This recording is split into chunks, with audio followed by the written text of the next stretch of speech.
second grade. We're going to continue reading Pippi Longstocking. This chapter is called Pippi Organizes an Expedition. An expedition is like an adventure. Let's see what adventure Pippi brings us on today.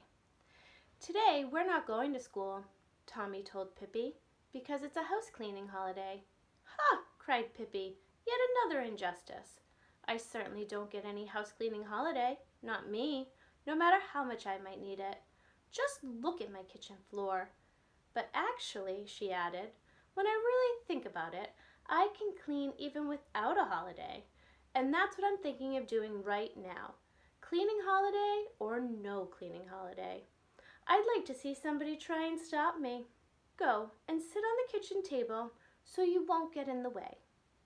Tommy and Annika obediently climbed up onto the table, and Mr. Nilsson hopped up there too, and they lay down to sleep on Annika's lap. Pippi heated a big kettle of water, which she then emptied onto the kitchen floor. After that, she took off her big shoes and placed them neatly on the breadboard.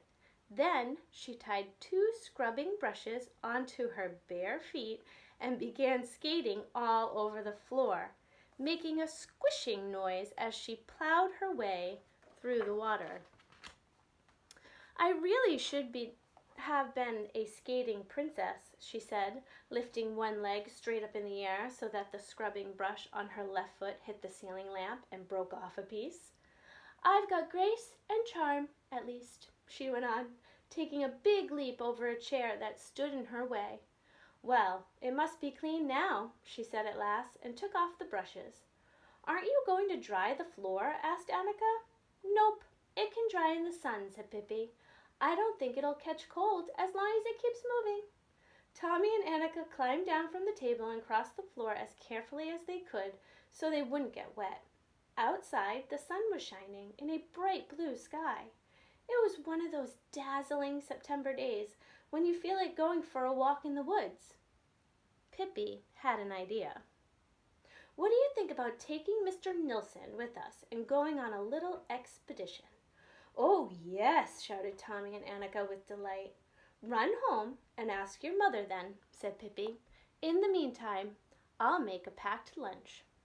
Tommy and Annika thought it was a good plan, then dashed home, and it wasn't long before they were back. By then, Pippi was already standing at the gate with Mr. Nilsson on her shoulder, a walking stick in one hand and a big basket in the other.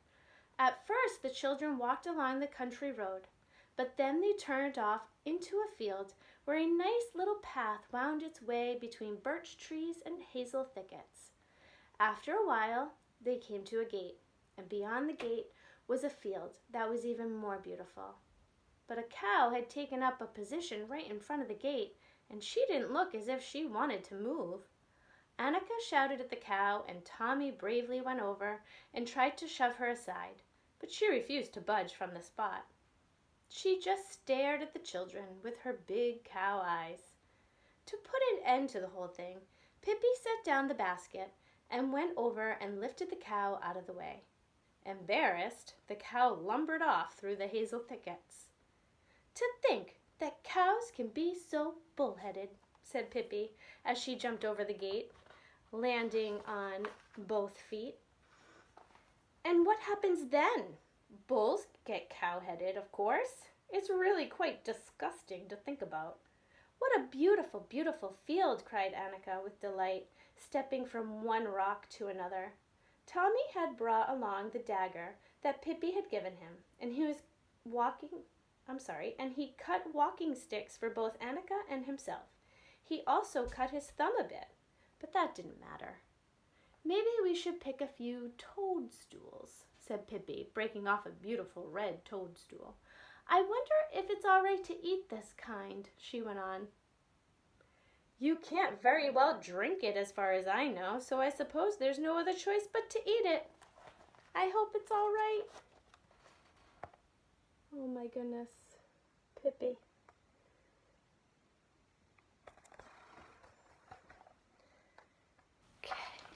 She bit off a big piece of the toadstool and swallowed it. No problem, she proclaimed with delight. Well, that's The kind we should collect and cook next time, she said, tossing the toadstool high over the treetops.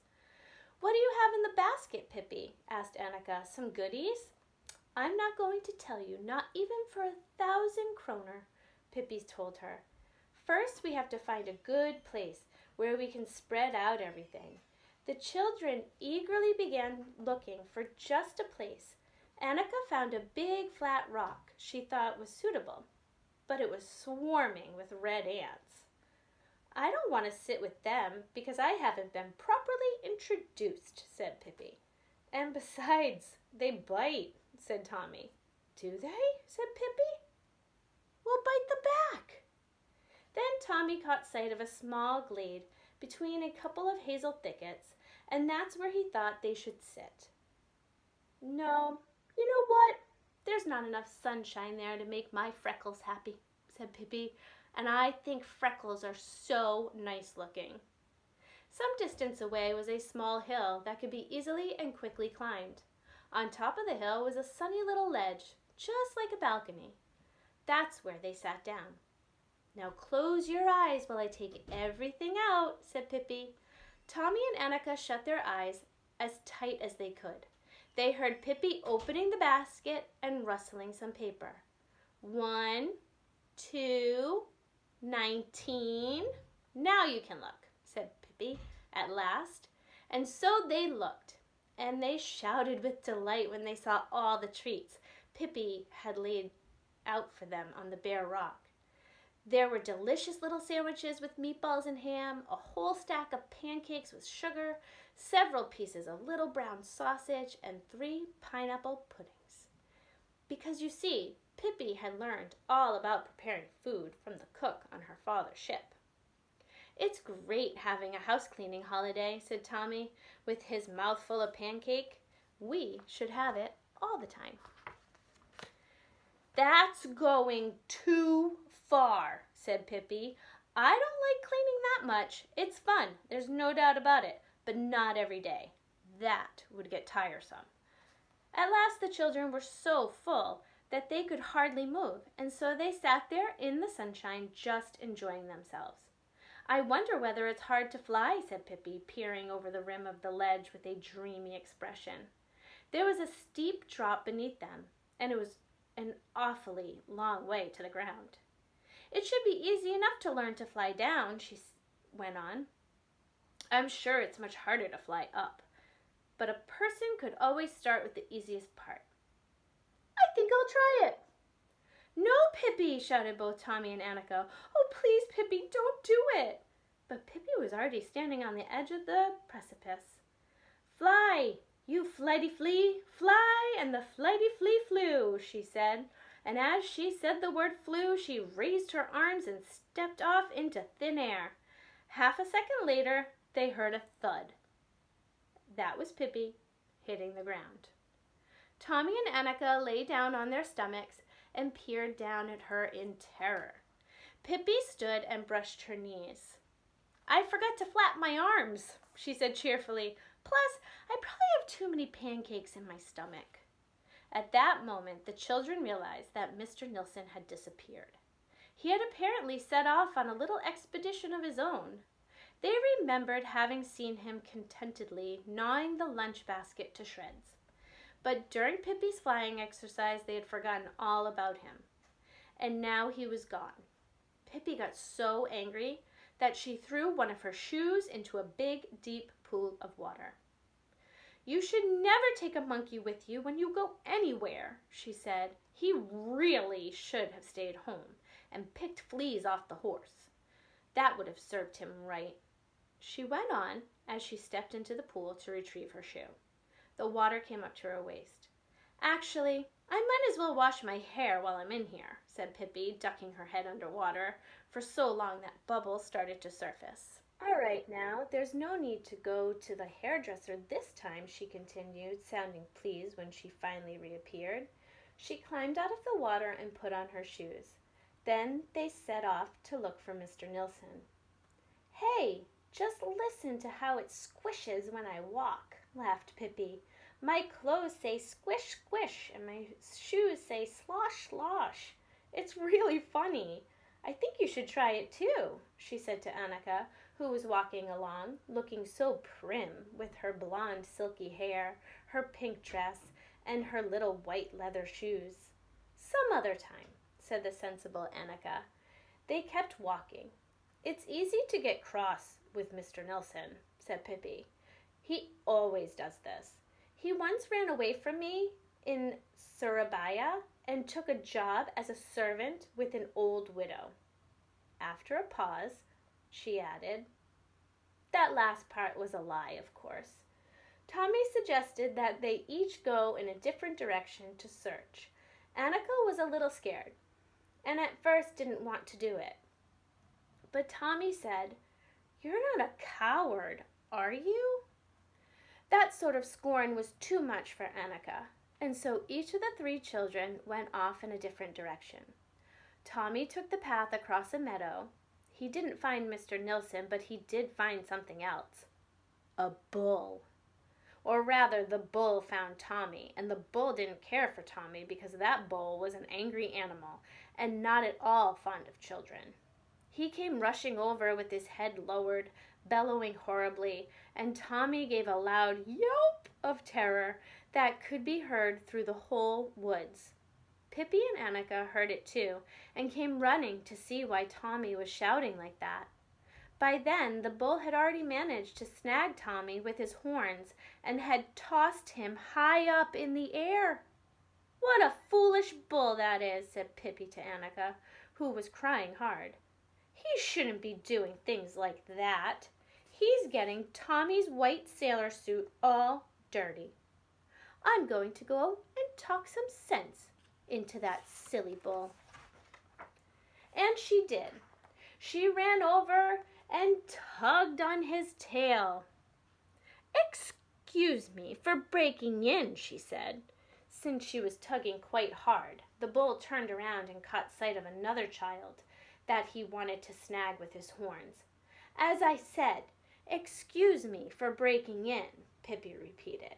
And excuse me for breaking this off, she added as she broke off one of the bull's horns. This year, it's no longer fashionable to have 2 horns, she said.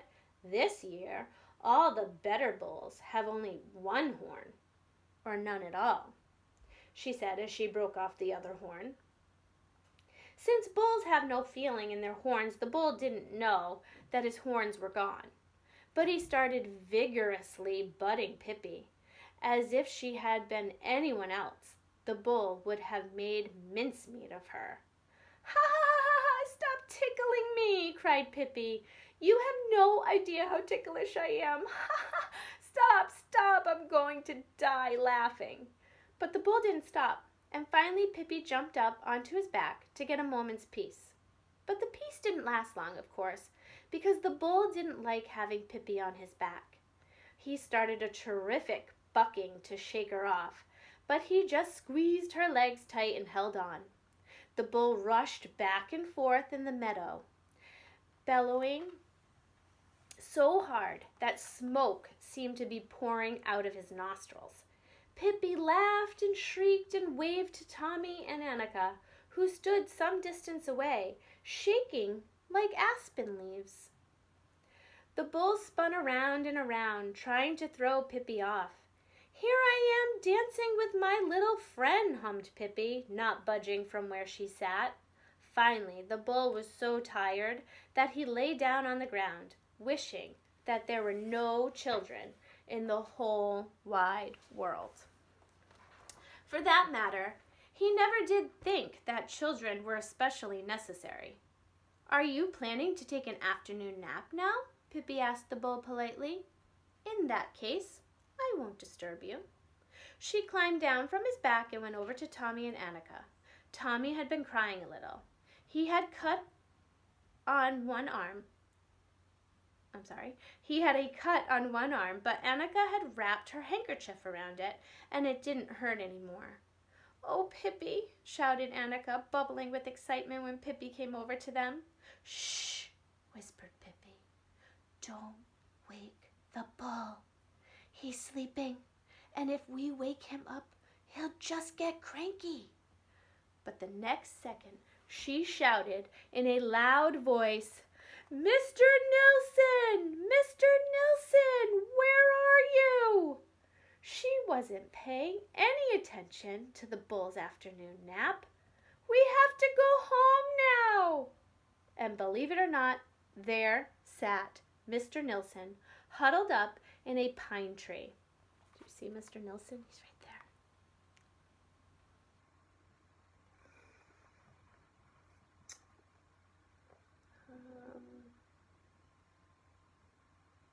He was sucking on his tail and looked quite miserable. It was no fun for such a little monkey to be left all alone in the woods. Now he scampered down from the pine tree and leapt onto Pippi's shoulder. He began waving his straw hat the way he always did whenever he was really happy.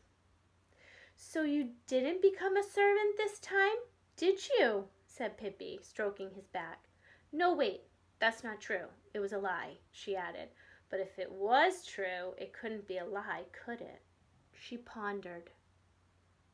"When all is said and done, he might actually have been a servant in Surabaya, after all. If so, I know who's going to make the meatballs from now on." And then they headed home. Pippi's dress was still squishing, and her shoes were sloshing. Tommy and Annika thought they'd had a wonderful day in spite of the bull, and they sang a song that they'd learned in school. It was actually a summer song, but even though it would soon be autumn, they thought that it was the right song to be singing. "On a summery and sunny day, we walk through green woods on the way. Not a word of complaint, come what may. We sing as we go, sing high, sing low. The young among you, come and sing too. Don't sit at home with nothing to do. Our singing group climbs as one troop, reaching the top in one fell swoop. On a summery and sunny day, we sing as we go. Sing high, sing low." Pippi sang along too, but she wasn't really singing the same words. This is what she sang. "On a summery and sunny day, I walk through green woods on the way, sing whatever I want to say, and it sloshes as I go, slosh slow, and in my shoe it squishes too. It says first ahem, and then hachoo. My shoe is wet, a bull we met. Rice pudding is the best thing yet. On a summery and sunny day, it sloshes as I go. Slosh slow, slosh slow." Okay, friends, that's it for today. I'll post more soon, I promise. I miss you and hope to talk and see you soon. Bye.